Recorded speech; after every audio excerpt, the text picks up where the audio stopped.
हमारे खास मेहमान मिस्टर बसंत अग्रवाल द्वारा किए जा रहे कार्यों को लेकर उसकी सराहना करते हुए और हमारे साथ मौजूद हैं जीवा आयुर्वेद के सीईओ और डायरेक्टर मधुसूदन जी, आपका भी स्वागत करती हूं सर।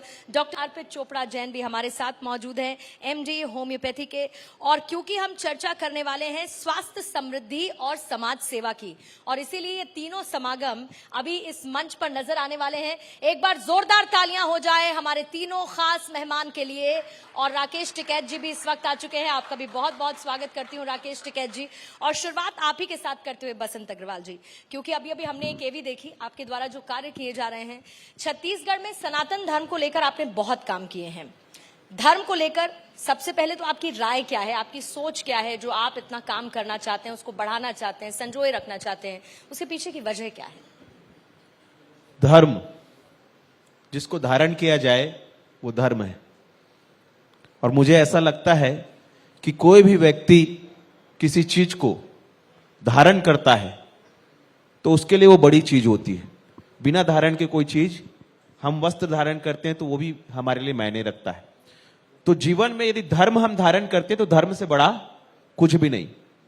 कंठ है करोड़, गीत एक राष्ट्र का, शब्द है अनेक, गीत एक राष्ट्र का, सादगी सहिष्णुता समानता रहे, देश में चरित्र की महानता रहे।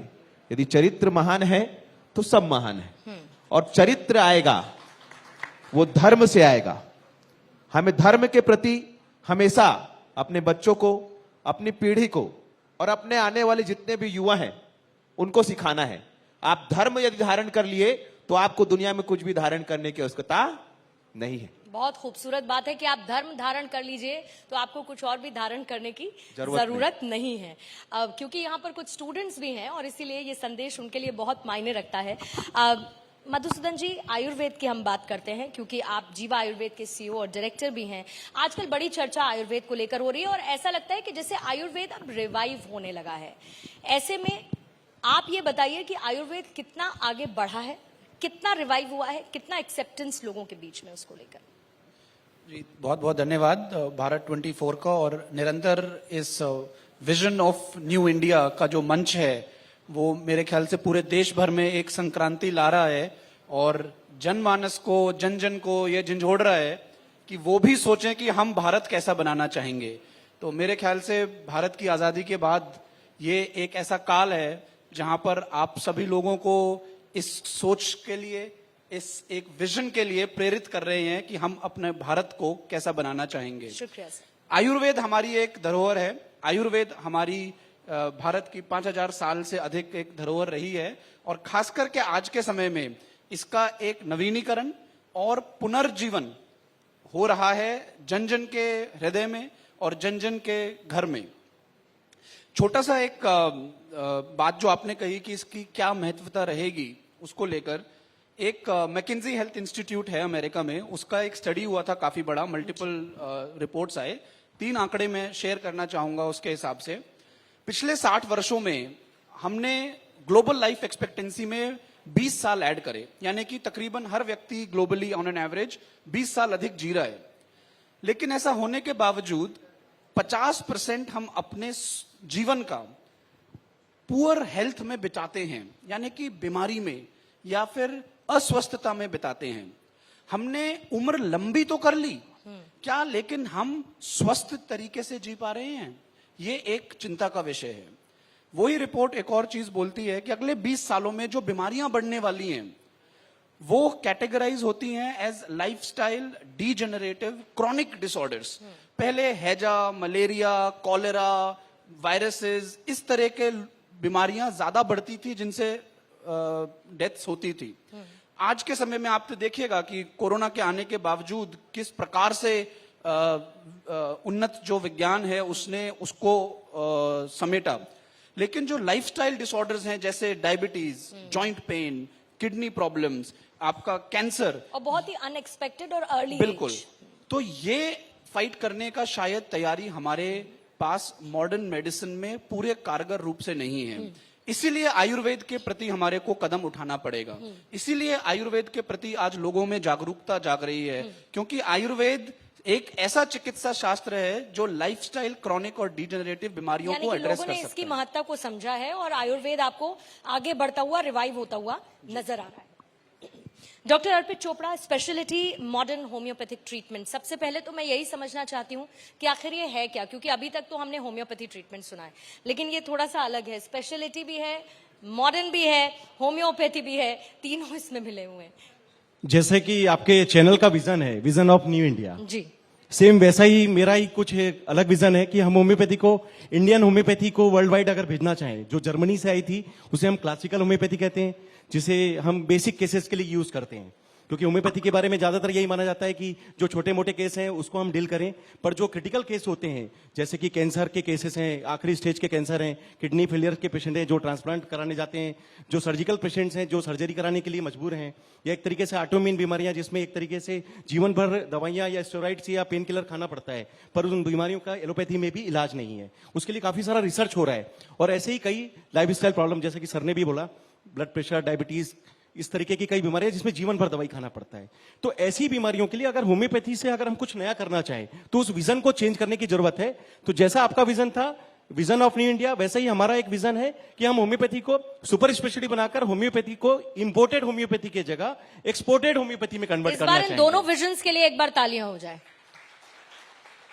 होम्योपैथी के इस नए विजन को लेकर भी और भारत 24 के विजन ऑफ न्यू इंडिया को लेकर भी। तो एक्सपोर्टेड होम्योपैथी अगर होगी तो नेचुरल रहेगा कि इंडिया से अगर कोई विजन जाएगा तो कुछ अच्छा ही होगा। जैसे कि हम वर्ल्ड वाइड सभी फील्ड में इंडिया से अच्छा करने जा रहे हैं, तो होम्योपैथी में हमने क्रिटिकल केस जो डील किए उसके लिए फास्ट ट्रीटमेंट लॉन्च किया। फास्ट ट्रीटमेंट बहुत ज्यादा जरूरी था, क्योंकि होम्योपैथी बेसिक ट्रीटमेंट था, स्लो ट्रीटमेंट ऐसा माना जाता था, और क्रिटिकल केसेस में आपको टाइम नहीं मिलता। अगर कोमा का पेशेंट है, वेंटिलेटर पे है, तो मुझे नहीं लगता कि कोई भी पेशेंट 5 दिन 10 दिन से ज्यादा वेंटिलेटर को एफोर्ड कर पाएगा, ज्यादा से ज्यादा 1 या 1.5 महीना। पर ऐसे केसेस में अगर सुपर स्पेशलिटी मॉडर्न होम्योपैथी से अगर हम एग्रेसिव ट्रीटमेंट देकर किसी की जान बचा सकें, किसी को कैंसर, किडनी, लास्ट स्टेज के पेशेंट्स को जान दे सकें और उसके लिए कुछ अच्छा कर सकें, फिजिकली, मेंटली, सोशली उसको वापस खड़ा कर सके, ऐसे करीब 3000 से ज्यादा पेशेंट का डेटा जो हमने लाइव किया है, तो कहीं ना कहीं इंडिया से एक जो विजन जाएगा उसको हमने एक नया नाम दिया, जिसका संरचना जो आप लोगों के सहयोग से या मेरे 20 साल की मेहनत से आज साकार होने जा रहा है, जिसका नाम दिया हमने सुपर स्पेशलिटी मॉडर्न होम्योपैथी। बहुत शानदार पहल है और इस अच्छी पहल की हम सराहना करते हैं। बसंत अग्रवाल जी, आपने शंकराचार्य के मंच से बहुत सारे लोगों की घर वापसी करवाई। न सिर्फ प्रदेश में इसकी चर्चा है बल्कि देश भर में भी इसकी चर्चा है। इसकी चर्चा देश के बाहर भी है। जो दूसरे लोग हमारे यहाँ धर्म परिवर्तन कराते हैं, हमारा हिंदू कहीं नहीं जाता कि आप हमारा हिंदू धर्म धारण कर लो। सबसे पुरानी हमारे देश की मूल सभ्यता जो है वो हिंदू है। हम कहीं नहीं जाते कि हमारा धर्म आप ले लो या आप हिंदू, ऐसे कहीं हमारे लोग नहीं घूमते। लेकिन जो लोग घूमते हैं और जो लोग करवाते हैं, उनका कुछ ना कुछ लालच होता है, उनके मन के अंदर कुछ ना कुछ ऐसी चीजें होती हैं जिनके कारण वो करते हैं, उनकी परिस्थितियां कुछ ऐसी रहती हैं। तो जो भटक गए हैं हमारे हिंदू भाई, हमारा उद्देश्य है कि वो जो मूल में थे उसी मूल में रहें, और जो जा चुके हैं किसी कारणवश उनको समझाकर, और चूंकि शंकराचार्य जी हमारे संत शिरोमणि हैं, हमारे धर्म गुरु हैं, अगर हम अपने धर्म गुरु के मंच से, पहली बार ऐसा हुआ इतिहास में, किसी शंकराचार्य जी के मंच से हिंदुओं की घर वापसी हुई है। अगर वो भटक गए हैं, अगर वो दूसरी दिशा में जा रहे हैं और हमारे धर्म के प्रमुख उनको वापस ला रहे हैं, तो उसका संदेश भारत में ही नहीं पूरे विश्व में जाता है। तो हमारे रायपुर में ऐसा कार्यक्रम हुआ जिसमें स्वामी निश्चलानंद जी सरस्वती, हमारे जगत गुरु शंकराचार्य जी शामिल हुए, और उनके मंच से ऐसे परिवारों की घर वापसी हुई जो किसी कारणवश, किसी परिस्थितिवश दूसरे धर्म में मानने लगे थे या अपने मूल धर्म को भूल गए थे, उनकी वापसी हुई। जी मधुसूदन जी, भारत में वर्ल्ड का पहला ग्लोबल सेंटर फॉर ट्रेडिशनल्स है, और इसके साथ ही G20 की मीटिंग से पहले आयुर्वेद है या इंटरनेशनल लेवल पर योगा का जाना है, जिस तरीके से उसका प्रचार प्रसार हो रहा है और लोग उसको काफी एक्सेप्ट भी कर रहे हैं। इसमें कैसे आप खुद के रोल को या अपनी कंपनी के रोल को देखते हैं? जी, बहुत अच्छा प्रश्न आपने ये पूछा। अभी इसी महीने गुजरात में global centre of traditional medicine जो WHO का है, उसका पहला वर्ल्ड समिट हुआ जिसमें 70 से ज्यादा देश के लोगों ने भाग लिया।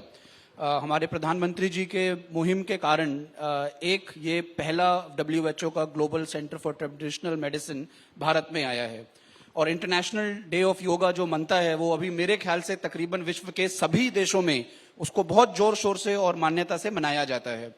इसके हमारे देश में ही नहीं, पूरे के पूरे अंतर्राष्ट्रीय पटल पर एक बहुत बड़ा मायना है। वो मायना ये है कि योग और आयुर्वेद के समागम से क्या हम पूरे जो चिकित्सा प्रणाली है और चिकित्सा पद्धति है उसको एक नया आयाम भारत प्रोवाइड कर सकता है क्या। जीवा ने उसी कड़ी में जुड़ते हुए आयुर्वेद के जो शास्त्रीय चिकित्सा शास्त्र है उसको कैसे टेक्नोलॉजी के साथ समन्वय कर कर घर घर तक, जन जन तक और अफोर्डेबल एक्सेसिबल हेल्थ केयर के तहत कैसे पहुंचाए। राकेश टिकैत भाई साहब यहां पर बैठे हुए हैं। जो भारत का टेलीमेडिसिन का एक विजन है प्रधानमंत्री जी का, पिछले 20 साल से जीवा इस कार्य में कार्यरत है। और आप मानेंगे दूर दूर गांव दराज तक, जहां पर अभी आपने एवी जो चलाया उसमें आपने दिखाया ये 20,000 की पॉपुलेशन का गांव है जिसमें कोई स्वास्थ्य संबंधी समस्या सुविधा उपलब्ध नहीं है। ये हकीकत है हमारे देश की।